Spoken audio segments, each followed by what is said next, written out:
আসসালামু আলাইকুম। Right now Bangladesh নিয়ে ইন্ডিয়াতে যা হচ্ছে তা অনেক বেশি দুঃখজনক এবং লজ্জাজনক। সবসময় ইন্ডিয়াতে যখনই ইলেকশন আসে এর বলির পাঠা হয় বাংলাদেশ।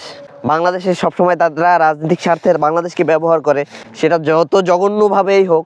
এটা তারা মিডিয়া, বিভিন্ন সোশ্যাল মাধ্যমে তারা ইন্ডিয়ার যে সাধারণ নাগরিক আছে তাদেরকে নেগেটিভভাবে প্রভাবিত করে। মানে তাদের মধ্যে এতটা জঘন্য ঘৃণা জন্মাইছে বাংলাদেশের মধ্যে, কিছু কিছু, সবাই না, কিছু কিছু ইন্ডিয়ানদের মধ্যে।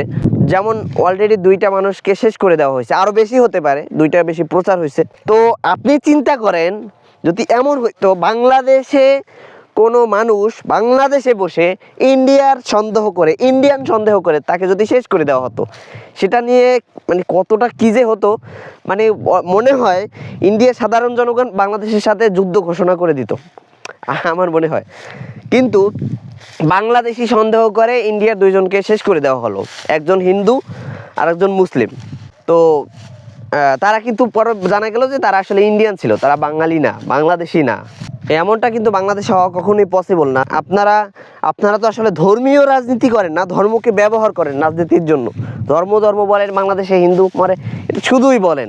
আরে ভাই, বাংলাদেশে হিন্দুর থেকে মুসলিম নির্যাতিত বেশি অনেক ক্ষেত্রেই, কিন্তু হিন্দুদেরটা বেশি প্রচার হয়। কারণ এক হলো তারা সংখ্যালঘু বলবো না, তারা আমাদেরই ভাই। সবাই মানে মানুষকে কাউকে মাইনাস করে দেওয়াটা আমি ঠিক মনে করি না। কিন্তু আপনারা যে রাজনীতি করেন সেই পরিপ্রেক্ষিতে বলছি। তো যার কারণে আপনাদের মধ্যে ছড়ায়, আর একজনকে কেন্দ্র করে বড় বড় পলিটিশিয়ানরা এমনভাবে উপস্থাপন করে ঘটনাটাকে, ওইভাবে মিডিয়াতে ছড়ানো হয়, সাধারণ মানুষ না বুঝেই ওইভাবে তারা তাদের প্রতিক্রিয়া ভয়ঙ্করভাবে উপস্থাপন করে।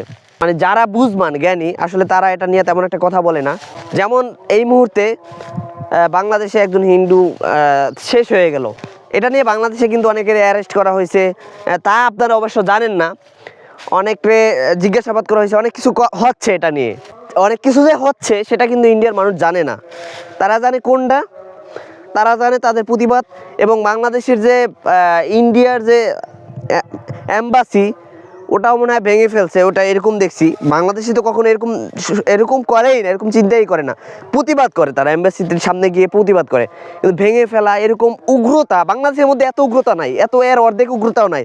হ্যাঁ, বাঙালি বলে ইন্ডিয়ার পাশের দেশ হিসেবে তো একটা, মানে ইন্ডিয়া যে পাশের দেশ, এরকম একটা দেশের প্রতিবেশী দেশ হিসাবে একটু ছোঁয়া পাবেই, সেই হিসাবে যতটুকু উগ্রতা। আমাদের বাংলাদেশ যদি অন্য দেশের পাশে হতো, এটা হতো না। খারাপ লাগে বলতে আসলে।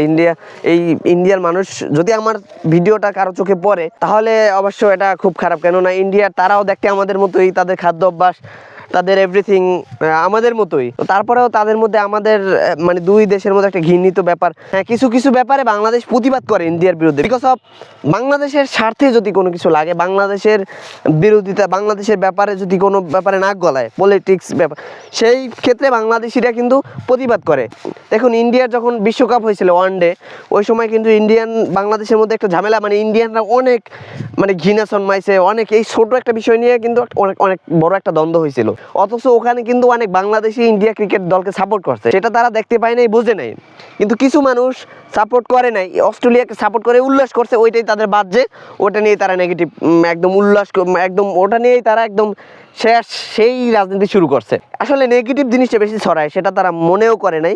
তো এখন যেটা হচ্ছে সেটাও আসলে যা হচ্ছে না তার থেকেও বেশি কিছু ইন্ডিয়াতে হচ্ছে।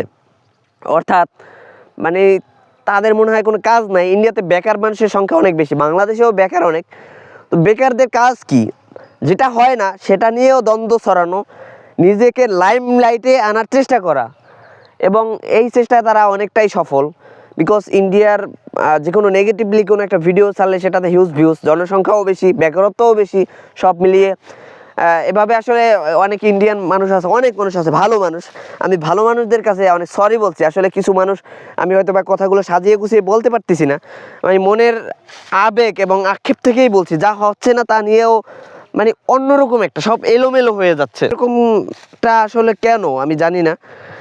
ভালো মানুষরা, ওই সমস্ত মানুষ, নেগেটিভ থিঙ্কিংয়ের যেসব মানুষ, যাদের talk negative, work negative, think negative, everything is very negative, ওই সমস্ত মানুষদেরকে আপনারা বোঝানোর চেষ্টা করুন।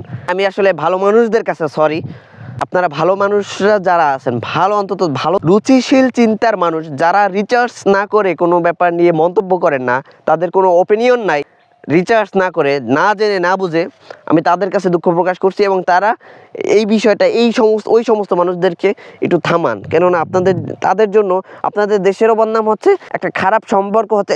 বাংলাদেশ তাদের বড় একটা বাজার, বড় একটা আয়ের উৎস।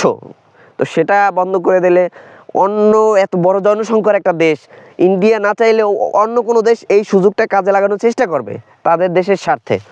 তো সেটা যদি তারা এটাকে কিছু রাজনীতিবিদ আসলে এটা তারাও বোঝে, যারা এই ব্যাপারটা নিয়ে মাতামাতি করে তারাও বোঝে যে আমাদেরই লস, কিন্তু দেশের লস হলেও আমি ব্যক্তির স্বার্থ আছে, বিকজ আমি পলিটিশিয়ান, এখানে আমার রাজনৈতিক স্বার্থ আছে। দেশ গোল্লায় যাক, দেশ ধ্বংস হয়ে যাক, আই ডোন্ট কেয়ার, কিন্তু আমার স্বার্থ বড় স্বার্থ, এটাই চিন্তা করে। সবাই ভালো থাকবেন, সবার জন্য অনেক দোয়া, ভালোবাসা এবং শুভকামনা রইল। এবং এই নোংরা পরিস্থিতি যেন ভালো হয়ে যায় সেটার জন্য সবাই অনেক বেশি দোয়া করবেন এবং প্রার্থনা করবেন। সবাই ভালো থাকবেন। আসসালামু আলাইকুম।